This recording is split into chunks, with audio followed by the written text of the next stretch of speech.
मैंने अपने social circle sacrifice किया, स्लीप सेक्रीफाइस की। तो ये 2 चीज़ें तो सेक्रीफाइस की।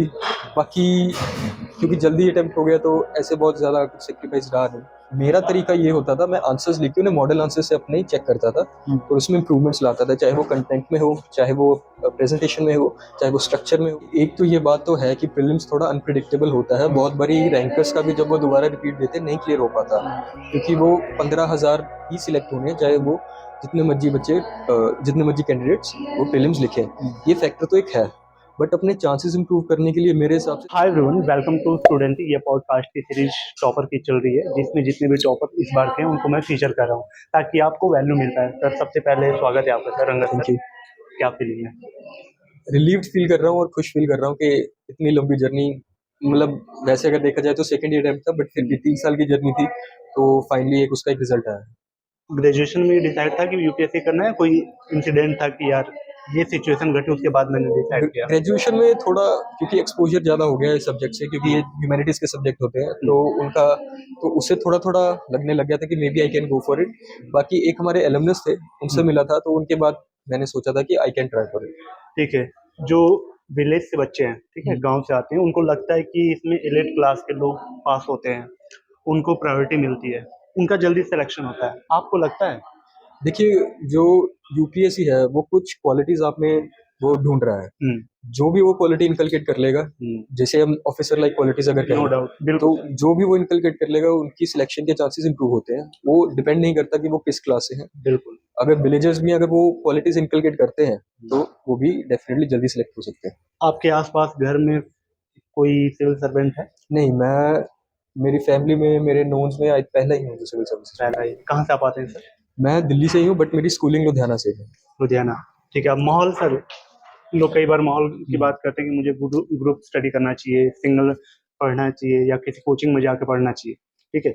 अगर एक एस्पिरेंट, उसका बेसिक ठीक है, जो कोर सब्जेक्ट अपने आते हैं, क्या एक मेंटर के साथ बिना कोचिंग के क्रैक कर सकता है? डेफिनेटली कर सकते हैं। मैंने जैसे अबाउट 6-7 मंथ्स की कोचिंग गया था। ओके। उसके बाद मोस्टली मैंने self study plus understand UPSC की मेंटरशिप के अंडर ही किया है।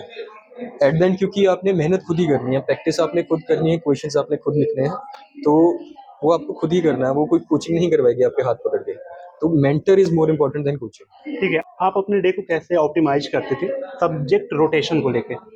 देखिए, मैंने अपने स्लॉट्स फिक्स कर रखे कि इस टाइम ये स्लॉट होगा, ये स्लॉट होगा, जैसे 2 घंटे का ये स्लॉट दिन में, आप जैसे एक बार जैसे बताते चलेगा कि आपकी प्लॉटिंग क्या जैसे मैंने मॉर्निंग में 3 घंटे का स्लॉट 6 to 9, थी? फिर उसके बाद ब्रेकफास्ट के बाद 10 to 2, उसके बीच उसमें एक ब्रेक होती थी आधे घंटे की, फिर उसके बाद 3 to 5 एंड अबाउट 6 to 7।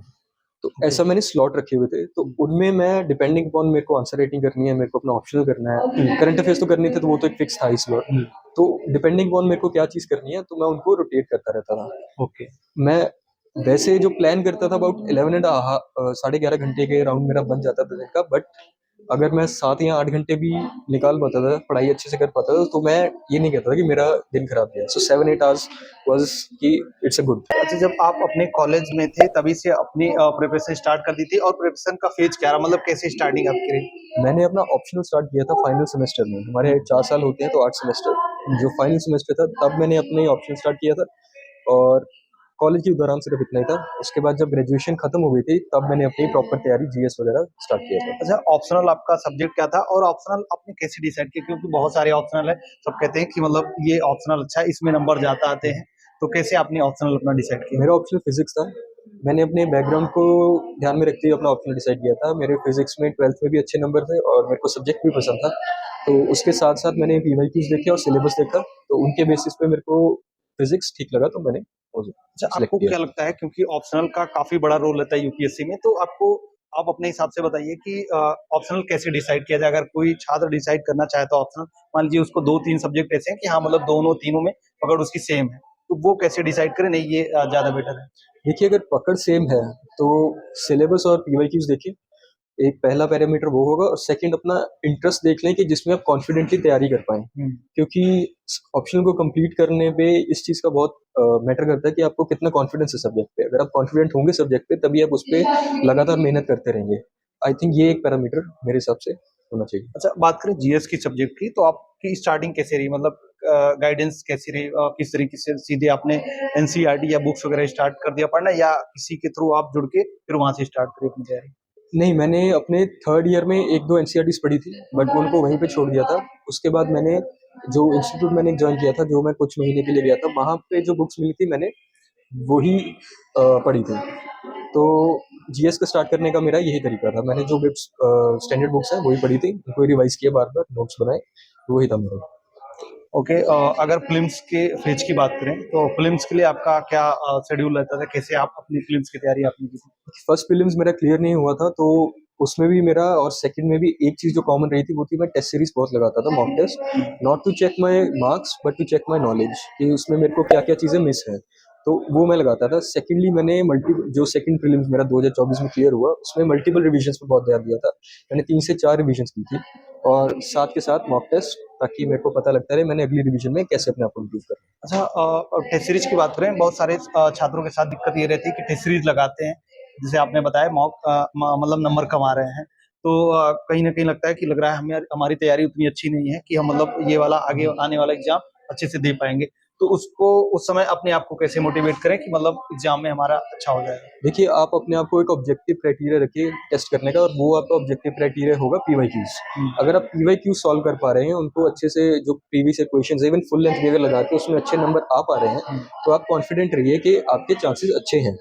जो मॉक टेस्ट हैं, क्योंकि वो इतने ज़्यादा होते हैं, तो उनमें बहुत ऑब्सक्योर इन्फॉर्मेशन आएगी, उसको आप पढ़ें, याद रखने के लिए पढ़ें, इसके लिए नहीं कि मेरे को ये इन्फॉर्मेशन गैदर करनी है। सिर्फ नॉलेज के लिए मॉक टेस्ट रखें और अपनी गाइड के लिए पीवाईक्यूज। और कोचिंग्स का कितना बड़ा रोल रहता है आपकी इस जर्नी में? जैसे आपने बताया कि आपने कहीं कोचिंग ज्वाइन किया था, तो कितना बड़ा रोल रहता है? कोचिंग का एज पर से ऐसा रोल है कि they are more like your guides. वो आपको बताएंगे करना क्या है, करना आपको खुद ही पड़ेगा। तो ऐसा नहीं है कि कोचिंग के बिना नहीं होगा, और ऐसा नहीं है कि कोचिंग के साथ ही होगा।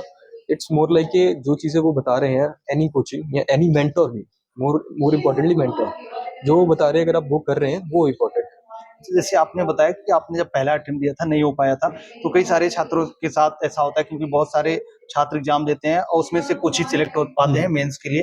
तो अगर मान लीजिए पहला अटेम्प्ट हम दे रहे हैं या दूसरा अटेम्प्ट दे रहे हैं, नहीं हो पा रहा है, फिल्म्स में नहीं निकल पा रहा है, तो वहां पे किस तरीके से इम्प्रूवमेंट हमें करने की जरूरत है?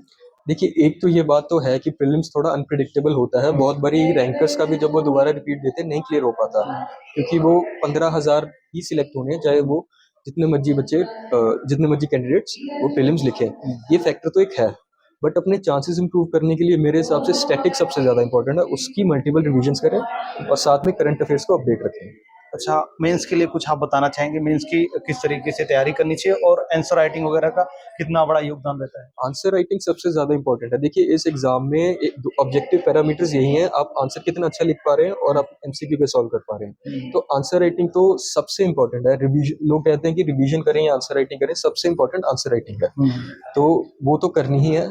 मेरा तरीका ये होता था, मैं आंसर्स लिख के उन्हें मॉडल आंसर से अपने ही चेक करता था और उसमें इंप्रूवमेंट्स लाता था, चाहे वो कंटेंट में हो, चाहे वो प्रेजेंटेशन में हो, चाहे वो स्ट्रक्चर में हो। एडिशनली मैं अंडरस्टैंड यूपीएससी के प्रोग्राम्स भी फॉलो करता था, उसमें जो मेरे को इंसाइट्स मिलती थी वो उनको मैं इनकॉर्पोरेट करने की कोशिश करता था। और कुछ आप सजेशन देना चाहेंगे? मान लीजिए जो छात्र अभी नए हैं, उनको पता नहीं आंसर राइटिंग हमें किस तरीके से करनी है, तो अगर बिगिनर है तो उनके लिए आप कुछ सजेशन देना चाहेंगे? स्टार्टिंग में आप इस तरीके से शुरुआत कर सकते हैं। देखिए, एक चीज़ मैं सारे स्टूडेंट्स को ये कहना चाहूँगा कि पहला आंसर हर किसी ने ही खराब लिखना होता है। मैंने भी जो पहला आंसर लिखा था उसमें मेरे को 10 में से 1 नंबर मिले थे। तो उसका तरीका यही, आपको लिखना ही पड़ेगा वो। आप जैसे ही अपना सब्जेक्ट कंप्लीट करते हैं, आंसर लिखें और जो मॉडल आंसर है उसके साथ उसको मैच करने की कोशिश करें। तो धीरे-धीरे आपका इम्प्रूव होगा प्रैक्टिस के साथ। तो जैसे सर नॉलेज तो होती है, मान लीजिए हमने बुक्स पढ़ी है या सारे सब्जेक्ट का हमें ज्ञान तो होता है, लेकिन जब आंसर राइटिंग की बात आती है, जैसे आपने बताया कि आप शुरुआत में अच्छे नहीं लिख पाते हैं शुरुआत में, तो अगर वो सिचुएशन हो कि नॉलेज हमें है लेकिन हम अच्छा नहीं लिख पा रहे हैं, तो कैसे धीरे-धीरे इम्प्रूवमेंट कर सकते हैं? उसका तरीका वही, आपको लिखना ही पड़ेगा आंसर। क्योंकि जब आप सेम थीम पे, जैसे कह लो वाटर के थीम पे 10 आंसर लिखेंगे, तो 10वां आंसर आपका पहले से डेफिनेटली बेटर होगा। क्योंकि अब जब आप लिखेंगे तब आपको पता लगेगा आपकी नॉलेज कहाँ पे मिसिंग थी, या फिर आपको नॉलेज को यूज कैसे करना है। तो वो प्रैक्टिकली पेपर के तरीके से यूज कैसे करना है, वो लिख के ही होगा, और वही तरीका है, उसके अलावा कोई तरीका नहीं है। क्योंकि सर लास्ट में बहुत सारे छात्र हमारे साथ जुड़े हुए हैं, तो अगर फिल्म्स के लिए या फिर और भी कुछ आप सजेशन देना चाहें कि हाँ, ये चीजें यूपीएससी की एग्जाम में आपको जरूर फॉलो करना चाहिए या क्या चीजें नहीं करना चाहिए? देखिए, करने में तो यही है कि आप डिसिप्लिन ज़रूर रखें अपनी प्रिपरेशन में। आप अगर आपका फ़ोकस यूपीएससी है तो उसको सबसे ऊपर रखें। उसके अगर कुछ भी उसके बीच में आ रहा है तो उसको आप डिस्ट्रैक्शन को हटाएँ। यही मेरा रहेगा, यही होता है क्योंकि बहुत लंबी जर्नी है तो वो फ़ोकस होके डिसिप्लिन के साथ ही हो सकती है। मैं ये नहीं कहता कि हर किसी का होगा, बट जो डिसिप्लिन नहीं है उसका कभी नहीं होगा। ये बिल्कुल रहेगा। ठीक है, लास्ट क्वेश्चन सर, आप अपने सोर्स को एक बार बता दें सब्जेक्ट वाइज। सोर्सेज़ को हाँ, सोर्सेज क्या कह रहे हैं, स्टैंडर्ड बुक या एनसीईआरटी या कहीं से आपने कुछ वैल्यू डाउन किया हो? सोर्सेज वेरिड भी रहे हैं, स्टैंडर्ड बुक्स तो रही हैं हाँ। फाउंडेशन बनाने के लिए। उसके बाद इंटरनेट पे कुछ एक जैसे वैल्यू एडिशन मटेरियल चाहिए, any one value addition material आप फॉलो कीजिए। आप एक बार फाउंडेशन सेट कर लीजिए, आंसर्स लिखिए और वैल्यू एडिशन के लिए एनी वन। ऐसे इसमें कोई वो नहीं होगा कि ये बढ़िया है वो बढ़िया है, anything will work. Monthly magazine या न्यूज़पेपर? बोथ, मैं दोनों करता था। दोनों। पीवाईक्यू और mock test? PYQs as guide very important, mock test और प्रैक्टिस वो भी दोनों। आपका वीक और स्ट्रॉन्ग सब्जेक्ट? ऐसे आई डोंट, वीक में आई थिंक एग्रीकल्चर थोड़ा वीक था डेफिनेटली। स्ट्रॉन्ग में मेरे फिजिक्स पेपर 2 में बहुत अच्छे नंबर आए थे तो I would say that. Angad sir ने क्या सेक्रीफाइस किया इस जर्नी में? मैंने अपने सोशल सर्कल सेक्रीफाइस किया, स्लीप सेक्रीफाइस की। तो ये दो चीज़ें तो सेक्रीफाइस की। बाकी क्योंकि जल्दी अटेम्प्ट हो गया तो ऐसे बहुत ज़्यादा कुछ सेक्रीफाइस रहा नहीं, तो बस लकीली हो गया तो कुछ बहुत ज़्यादा करना नहीं पड़ा। ठीक है, कोई मैसेज अपने मैस- दोस्तों को? दोस्तों के लिए मैसेज यही है कि डिसिप्लिन रहें, हार्ड वर्क करें, उसी से आपके चांसेस इंप्रूव होंगे। बट अगर ये ज़िंदगी का अंत नहीं है यूपीएससी, तो और भी बहुत मौके होते हैं। ओके सर, इस जर्नी ने क्या सिखाया आपको?